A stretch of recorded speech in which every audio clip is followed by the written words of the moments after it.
To enter a bill, first of all, you need to sign into your QuickBooks account. Enter your QuickBooks sign-in details, like email address and password, to get signed into your account, and enter your bills.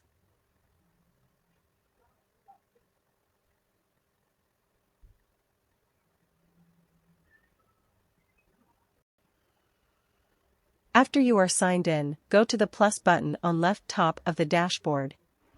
Click on the button, and there you will find Bill button under Vendors menu.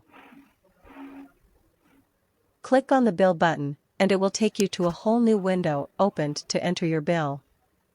Select the particular vendor or supplier you are creating that bill for. Select the terms of the bill in the Terms box. In the Location tab, you can enter the specific location for which you are creating that bill for. This option is used when a business has operations in more than one location. In the Category section, select from existing or add a new account which is most relevant to the expense being made through the bill. Write a brief description or left it blank. Enter the amount. Save and close the window. Now, let's see its effects on our reports. First, let's have a look at the expense report.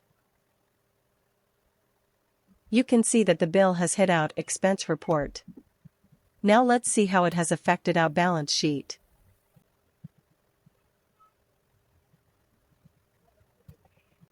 There it is, showing a liability of $2,000 as accounts payable.